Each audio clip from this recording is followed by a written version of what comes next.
Hello, everyone, and welcome to This Week in Hospitality Marketing live show number 420. I am your host, Loren Gray. Thank you so much for joining us live.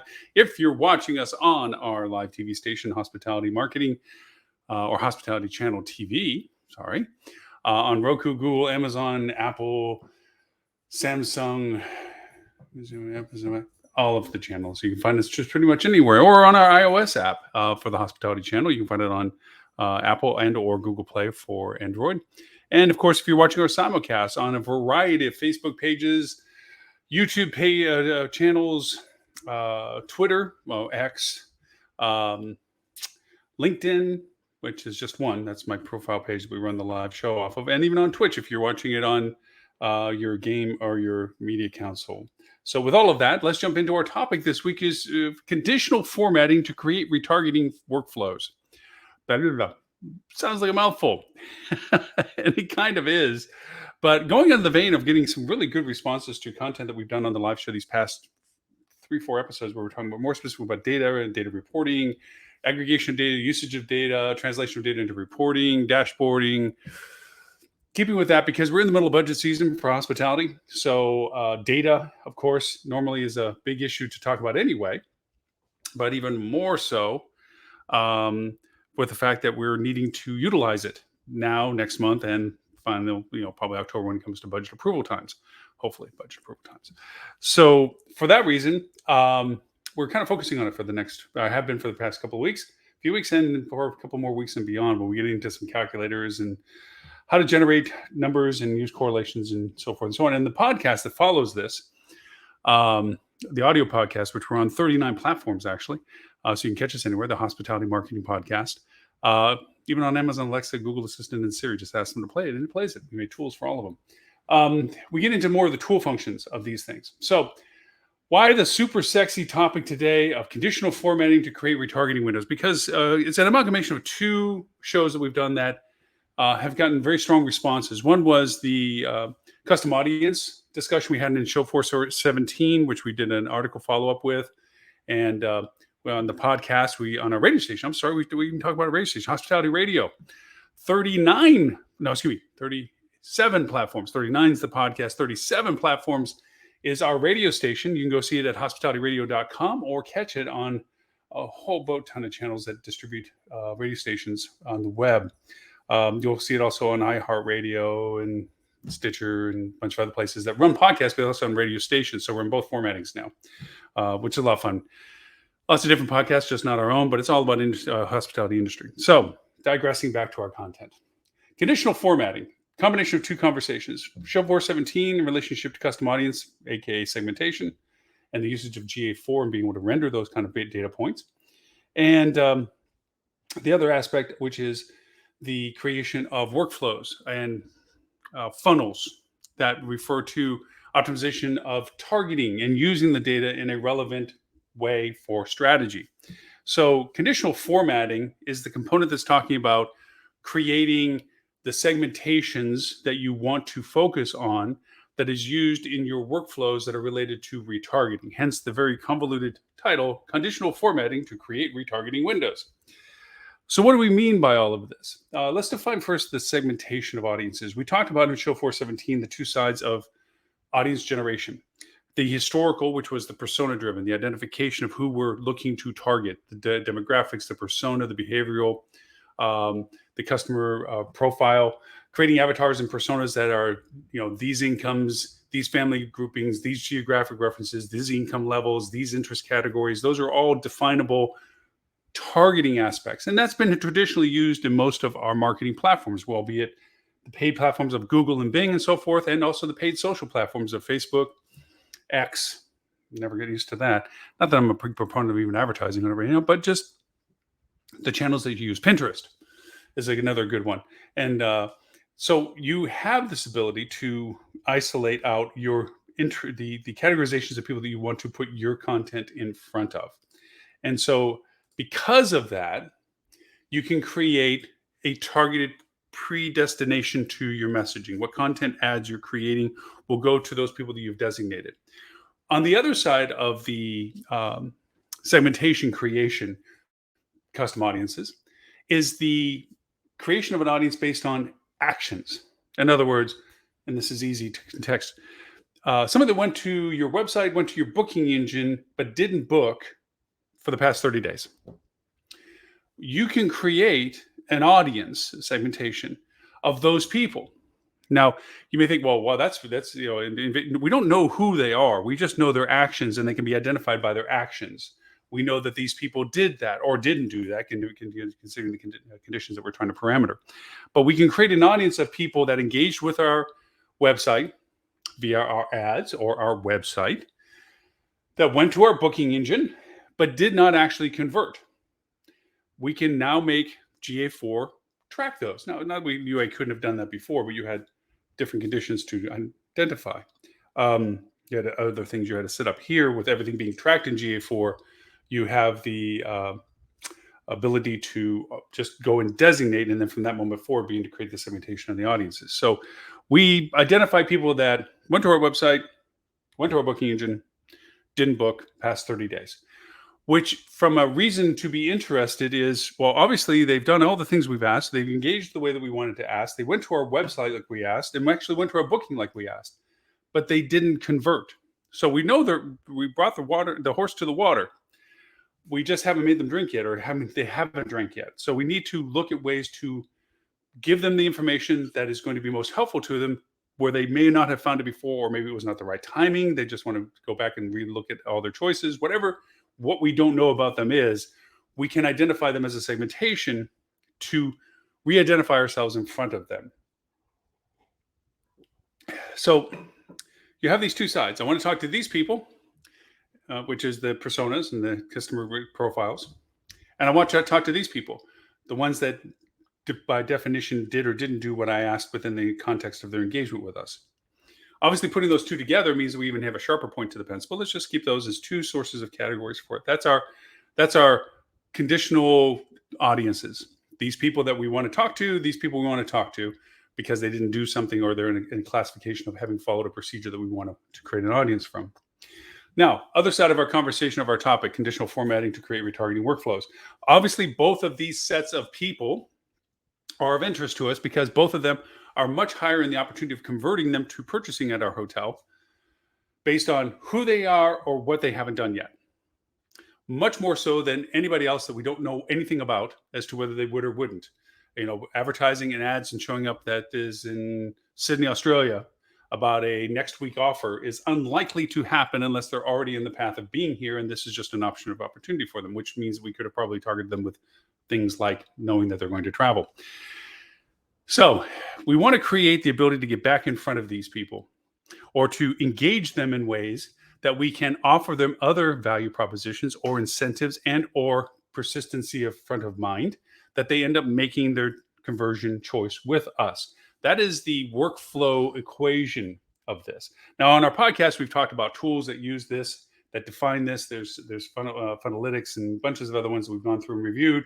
And we can also use this process as a creation of a workflow to determine yieldability. And that is a platform that we talked about and have used for years, called Geru, Geru, which allows you to actually formulate based on audience size and value of conversion of those audiences from what channels. You make this little workflow that actually shows how you convert people along the way, and the people that you don't convert, how do you re-engage with them? And then that portion of conversion, eventually you have the zombies that don't do anything that you do with them, but they're still there. And the people that actually convert. And you can actually mathematically calculate what the revenue potential of an entire marketing program is based on your conversion relationship ratios of the audiences that you're targeting versus the conversion that they're going to represent versus the money that they would spend because of what you're offering. And you can actually determine whether a marketing plan is viable in format to attempting to do without having to spend the money to learn to do that same process. So I highly recommend you listen to our podcast on our radio station or on our podcast channels that go back in tools. Look for Geru. It's searchable. You can go on hospitalitychannel.tv, search for tools, Geru. It'll pull up the shows that we've talked about Geru on, and you can play them back to understand modalities and methodologies. And of course, links, of course, in the show notes of those to go and see the actual platforms themselves. That being said, so you create this workflow in the sense of, this is what I want to engage with these audiences I've created. I want to re-engage in the same modality with these people, whether it's a Google ad, and so Google retargeting ad, display ad, possibly YouTube engagement, different media, okay, visualization or not, incentive offers. If they were engaged through CRM, whether or not there's a resend of the email. Anybody doing emails, CRM engagement already should know that you have a first generation, second generation, third generation dialogue with emails based on what their engagement was with your first email. Did they open or not open it? If they opened it, what did they click on? Based on what they clicked on, that gets recategorized, puts them in a recategorization of a new audience that was interested in, say, that they clicked on military offers. We know that now that any military offers, we want to direct maybe towards them, especially in a retargeting circumstance that we're talking about right now. So that's just CRM. Well, we're applying it to our marketing strategy. And that is, we engaged them at certain channels. They did or did not, like in the instances of our custom audience, they went through our website, went to our booking engine, didn't book. So let's see if we can re-engage them. We know that they're at the point of interest, of decision. And depending upon what they looked at when they went to our booking engine, which we can define what dates they were looking for, and we'll get into some granularity in a little bit, we can go over and then offer them something or change context that might be more relatable to them to want to book with us. Now, there's really great efforts that are out there right now being used. One's from Flip2, their discovery program, in which they offer the ability to engage with, are you looking to book with us now, next week, 2 weeks, next month, this quarter, next quarter, whatever. And then also they offer, when you select your times, your dates, it'll show you all the things that are going on in the destination. And you can actually click and choose what you're interested in. And so all of that data is accumulable too, to target with. Just letting you know, there's some really cool stuff out there. So regardless of that, on the workflow, say we engaged with Google Ads, they went to our website, they went to our booking engine, didn't convert. We now have two things to consider about our retargeting in our workflow. What did they engage us about? Okay, was it a specific offer, or was it just general interest to general booking?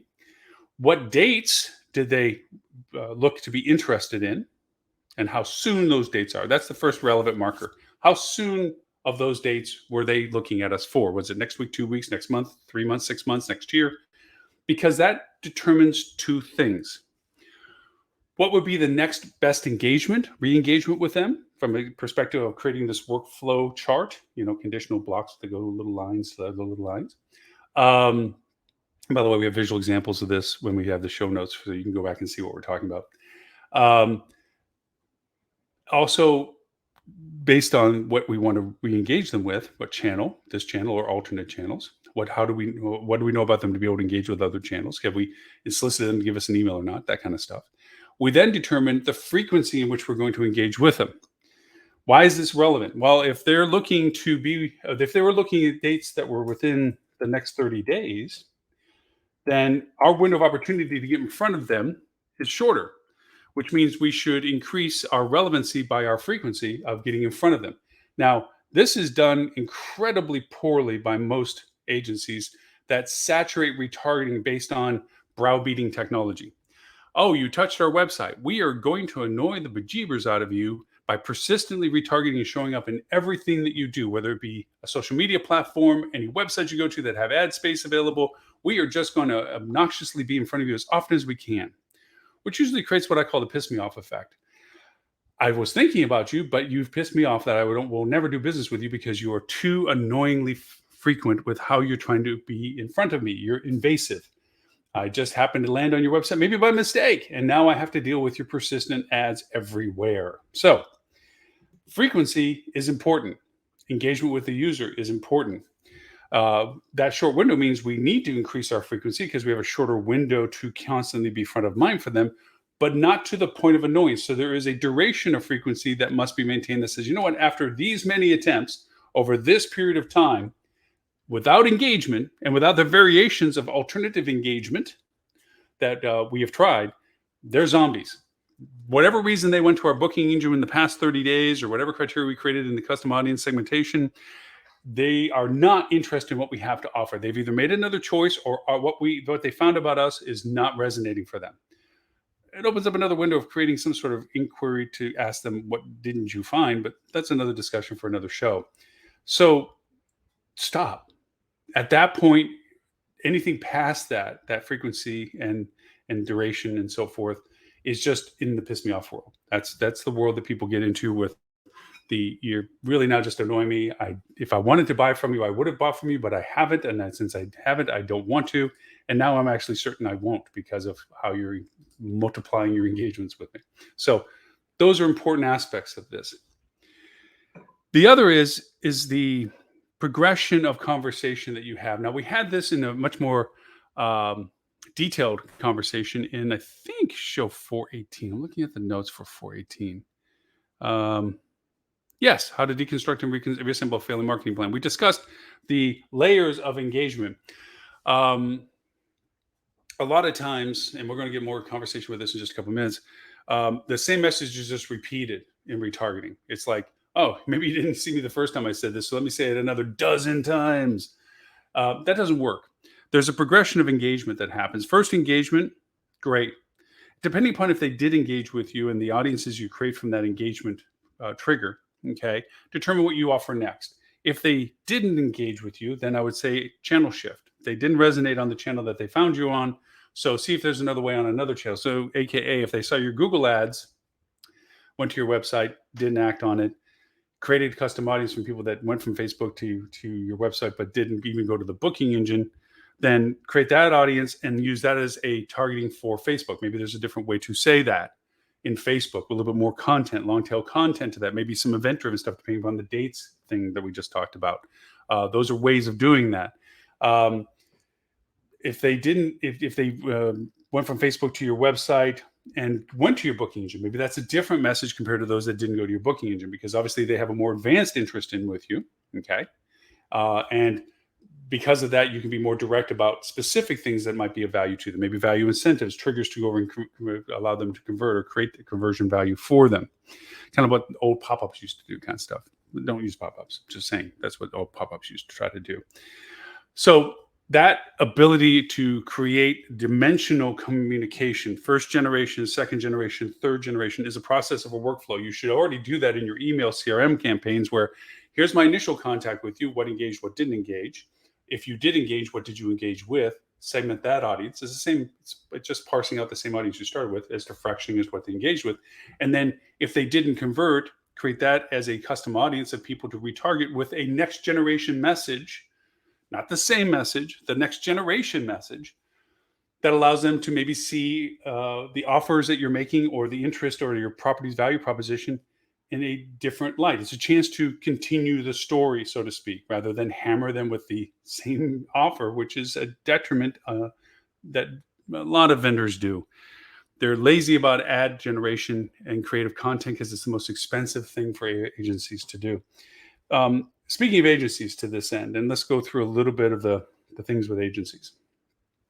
As I mentioned, creative is one of the most expensive components of it, because it requires actual creative talent. And although AI can augment and speed up processes and so forth, the real reality of creating good communicative content for marketing still needs a human intervention. The ability to translate, no matter how accurate your prompt is in creating the content, the nuances that humanize it to the voice and context that a human who had been doing it or human that is doing it can make into the content generation itself, and images as well. One of the dangers of these automation processes is sometimes images may get created to be helpful when in fact they're irrelevant. I speak to about Google PMax. We're seeing it a lot out there. A lot of agencies are using it whether they tell their client or not. Most of them don't, and unfortunately, regrettably, get discovered that they have been, or they're very proud of using PMax, and the client doesn't really know that that means they're just paying the agency to babysit something they could do themselves. Because PMax, for anybody that has used it, is Google's automation marketing program. It basically says, tell us what you want us to do. Do you want ROI? Do you want audience building? Do you want lead generation? And we will, and give us some basic, simple information, 3 or 4 lines here, 3 line here, maybe a logo, not even a logo, because they'll rip it off your website anyway. And it'll go out and create Google ad campaigns, display campaigns, video campaigns, audio campaigns, OTT campaigns. It'll go and do all these miraculous things. But if you look at what's produced, it's generic cotton candy stuff. And as we pointed on the news coverage a couple weeks ago for 418 show, Google's is getting caught breaking their own rules, that their bots are actually breaking their own spam rules by how they're doing their marketing. Yes, Google can do better for its own platform because it's its own platform. However, the whole idea of automation reduces the burden of asking the client for collateral and the inherent problems with that, because clients don't have collateral always uh, developed in a way that can be easily used for 15-second snippets, 30-second snippets. They have a lot of glamour images for their website, especially if it's similar to how brands operate their websites, which are empty porte-cochees and front desks and generic stuff that has no warmth or depth or characters. And however usable in some circumstances, especially when saying here's our king suite room and it shows you a picture of the king suite room, there's no social media engagement. There's not a person or an actor or actress in it. There's no humanization to the images. And so if Google doesn't have the images it needs to create the ads that you've asked it to create, it'll go gen images, or unfortunately sometimes take images that may not be yours, in the sense that, gee, that sure looks like my competitor across the street because it identified my geography, it identified my hotel, but then it only took images that it found from the area and it took my competitor's image. Have seen that happen. So PMAX, it's a lazy man's marketing. If you are at a level where you can't bring on a third party, and if you don't have the internal bandwidth and capabilities to do your own marketing, PMAX is a viable option. It's better to do it than to not do it at all. That is the only measure I give value of PMAX. Will PMAX improve? Yes. Will PMAX become more dominant? Most likely. But for right now, PMAX is the default if there's no other options that you can do. And even then, I'd say with a grain of salt, have somebody babysit and sit on it so that everything looks the way it's supposed to, so you don't get into trouble with what it sends and shares. That being said, other agency woes, other than content development, which is very expensive, is ad variation creation. Again, it's a time-consuming process to say we want to target these things, but because of the ambiguity of not knowing which combination is going to produce the most, they reduplicate the same ads regardless of the segmentation that they might attempt. That's if they attempt segmentation. A lot of times they simply get the channel up and they have 4 or 5 ads to show, look, we have 4 or 5 different ads running. Granted, maybe only one's really going to persistently run, the other 4 turn into garbage, but you don't get that follow-up story. You don't get that conclusion to how the 5 different ads perform. You only get the overall success ratio of, look, we have ads running and this says that we generated this much revenue. If they actually set the tracking up, that it would tell you the revenue rather than implied it, like saying, well, if 1,000 people came to your website and you had a 3% click-through, then 30 people went over and booked. And if your ADR was this and your length of stay was this and your occupancy was this, and this is the amount of money that each transaction created, so we generated this much money. Those are implied metrics. Terrible things to have. Sometimes that's all you can have, especially if you're doing marketing for branded hotels where you don't get to track through the booking engine on the things that you're doing. But if it's the only metrics you're getting, and then there's always what are we using as the conversion metrics? Are those legit? Is that traffic conversion at that number? Is that ADR at that number? Is the length of stay at that number? It always should be verified and re-verified. If you leave it to be at the vendor's level, they will tell you the moon and the stars were brought to you and the sun rises because of them. I've seen that all the time too. So the other aspects of not having a lot of creative, because it's expensive for an agency to produce, not having a diversification of ad types, not just ad variations. Do they do click to calls? Do they do video ads? Do they do audio ads? Do they do the retargeting ads? Do they do display ads? That's just Google platform. You can duplicate that conversation with Bing as well. But are they diversifying what they're doing? Usually no, and they'll go to PMAX, but then show you how they created all these variations when in fact all they did was tell PMAX to go fetch. So be careful of that. Look for verification and validation persistently through that process. Another thing I would say is also look at verification of conversion metrics as to how it's being presented to you. Understand how that process works so you can ask specifically about them breaking down how they measure their success to your satisfaction. And if an account manager that you've been deferred to, because the A team that pitched you ain't the people that are working on it, then hold their feet to the fire that they get you a clean answer, not the I don't know, I'll get back with you, and then hope that you don't ask them again because they didn't get back with you. I see that all the time too. Don't let that happen. Be persistent and go back to whoever sold you whatever they sold you and hold them accountable. Like, hey, dude, you said this was a part of what you did. That's one of the reasons why we gave you the contract. I'm not getting these answers. Give me these answers, or we will reevaluate what our contract renewal will be potentially, or breaking of it. Seen that happen too. The other aspect of content, ad variations, is also siloing.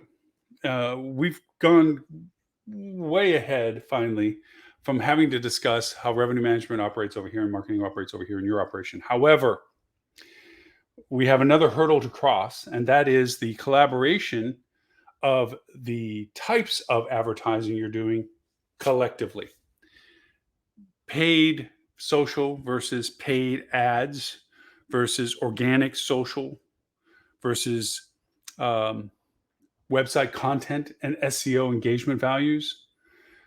Often the agencies that are working with you, and it sounds like I'm bashing agencies, there's great agencies out there, okay? But I've unfortunately come across a lot of challenging ones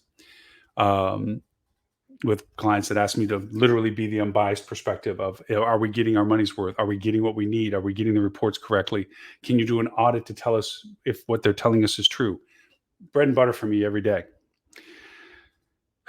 So the idea that you use the symbiotic relationships of all the different channels you're doing for marketing to be collaborative, which brings us back to our discussion of the topic, which is the retargeting workflows. Workflows are about the channel usages. If I'm pushing somebody, as I was talking about earlier, through Google, and their first engagement brought us to a point that they fell into a custom audience, or segmentation now, as they call them, of people that went to my website, went to my booking engine, and book in the past 30 days, then that means what I did got them that far, but it didn't convert them.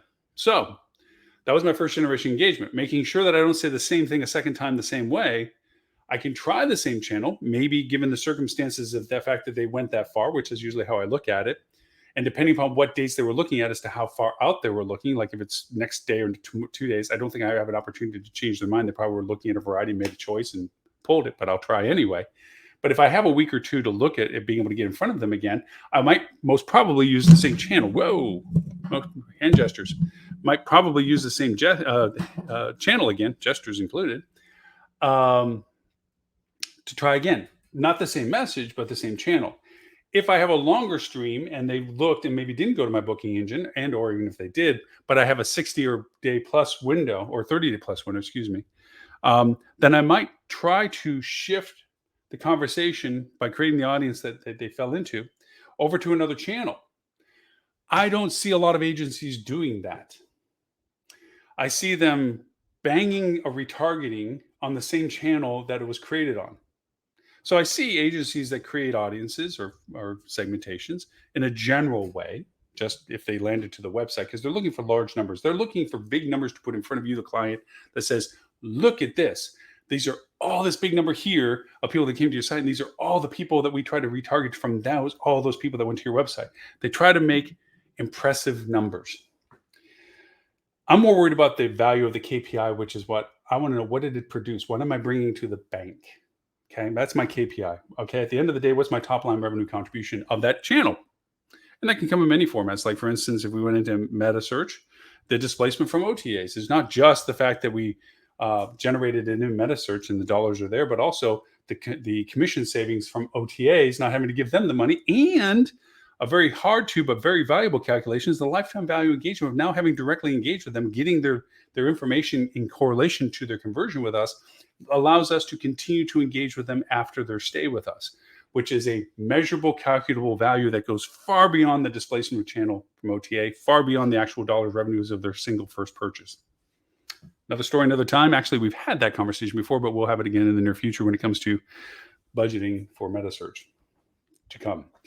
Anywho's, going back to the crossover between the channels, agencies tend to be very much about big numbers. We engaged them here, we redefined them, and just got in front of them until they told us to mess off because we've pissed them off because we just flooded them with every retargeting and digital display and anything else we could do. Congratulations, you've now made enemies. Very few of them that I have seen have a structured workflow for retargeting that says, given these conditions, we'll stay and attempt another time with the same channel. Given the results of that, the people that didn't get shifted to this channel, re-engaged with this content, next generation. Okay. And from those that didn't engage, we'll try either, again, based on windows of opportunity, the same channel. If not, we'll shift them to one third and final channel. If that doesn't work, they go to the zombie list. They're good for identifying interest. Maybe the timing was off. Maybe the offer was off. Maybe the occupancy wasn't available. There's lots of factors we can't pre-identify without them telling us. So we don't lose what they are. I call them zombies. We don't lose them as an audience. We just identify them as a non-engaged audience that brought themselves to this audience classification. Okay. So that in future tense, like same time next year, hey, the zombie audience from last August of last year. Let's see if it was a timing issue. Let's try to re-engage with them again. Get us in front of them again. Remember, retargeting isn't just about their final conversion and leave it at that and go off to the next program. There's a lifetime engagement with all of this. What happens or doesn't happen now can happen and rehappen again or not happen in the future. Usually year over year, or business cycles, or interest demand. Like if a I'm trying to think of a music concert, Taylor Swift concert comes in, and you had all this demand, and these people were segmented as an audience that you wanted to target.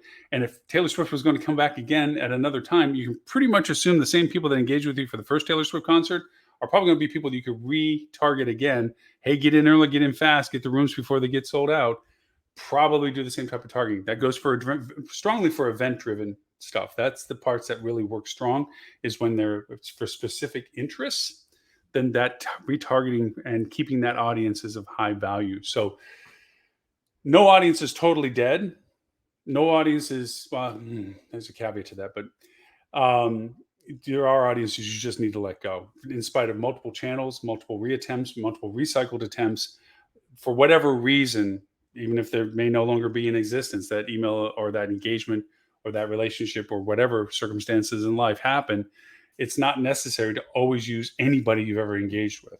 You do have to let audiences go, but you really have to make sure that lemon is squeezed dry, that you have tried variations, you've tried multi-channel, you've tried multiple messages, you've tried recurring interests, you've tried recurring cycles of time, and nothing has gone them past where they first engaged with you. Let it go. And use it as a reference point for math, actually, as to your loss variations for your audience creation.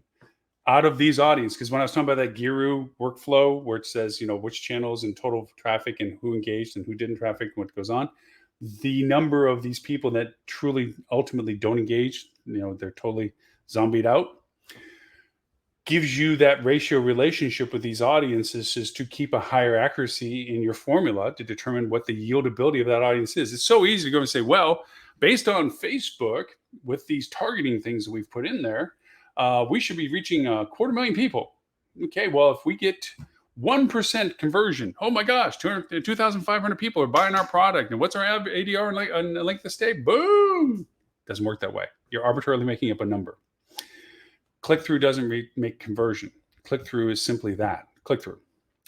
Your conversion is based on tracking that campaign correctly to know what actually converted from those people that did click. That's the number that you get to assign on the strategy of your audiences. Well, a lot of that audience that you're creating from the custom segmentations we're talking about goes to how much of your audience never truly produced, regardless of your efforts to re-engage them or to engage them through a workflow.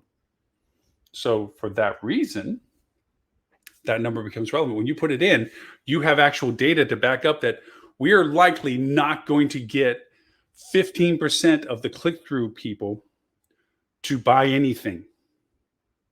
Now, where in the funnel that might happen, that be at the very end of it, it might be at the very beginning. It depends on how you want to calculate your math. But if you go over and say, this is our audience that we're attacking with a Facebook ad, this is what we're going to do with them when they shift to Google, if this is where we think they're going to be shifted to Google with the criteria we've created. And this is what we do with the people that don't engage with us then, and we're going to shift them over to Facebook. Again, last chance. Or if we did have them engage with an email, maybe a CRM engagement, or maybe we go over to another social platform, or Bing, or YouTube, okay? still Google, but different channel. And if after all of this, we put them into a category that they've become defined in, and we reconstitute that category again, future tense, and still nothing, that crucible of number is what we ratio into our drop-off rates to know that we, regardless of the audience we think we have at this level, will still have a drop-off rate. That's a very valuable number. Numbers that are very valuable in workflow calculations is drop-off rates. And if you don't believe me, start creating your own work funnel and come up with a solid way of justifying what you think is the conversion of the audience you've driven to that point. If I advertise to 250,000 people this Facebook ad, according to what Facebook says the audience should be of size, based on all the filters I've created, the number of people you think that are actually going to engage with your ad is a dartboard throw unless you have historical data to refer to give some parameter that says, well, it's been as high as this and as low as this. So let's benchmark a median or average weight mean it. There's lots of different math ways to do it to get better accuracy, because what you really want to have is a confidence factor that if you create this workflow and you calculate the conversion values in your workflow and the ultimate successes of your efforts of targeting, retargeting through the workflow, you can come up with a realistic number that should be within single digit percentages what you actually are able to generate from this. From the whole campaign, which channels, multi-channels, usage of channels, and everything else, and what ads you're putting in, the diversity of the ads, the conversion value of the ads, the channel shifting, the CRM, get all of those things in that workflow for retargeting. You should be able to have a number at the end. That's where that Guru platform is really helpful. That will tell you, based on everything you've done, this is probably the revenue you want to generate.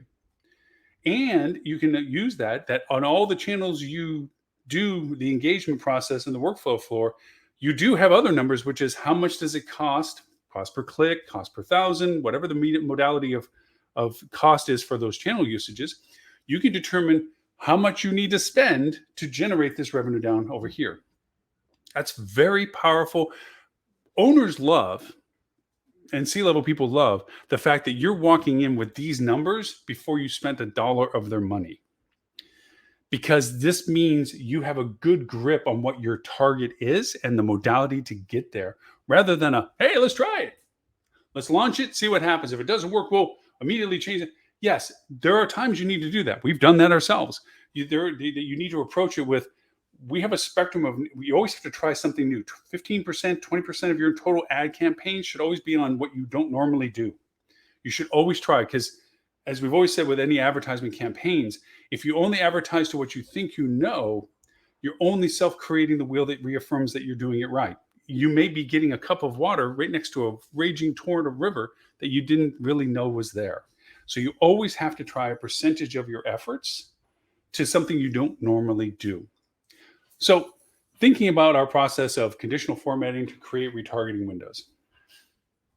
We talked about the one side, which was the perspective of the content that you're creating, excuse me, not just content, but the audience segmentation that you're creating, its definition of usages in a workflow that allows you to translate those potential targets, whether it be from inception of who you want to target to inception of what they are doing and you want to target them because of that, okay?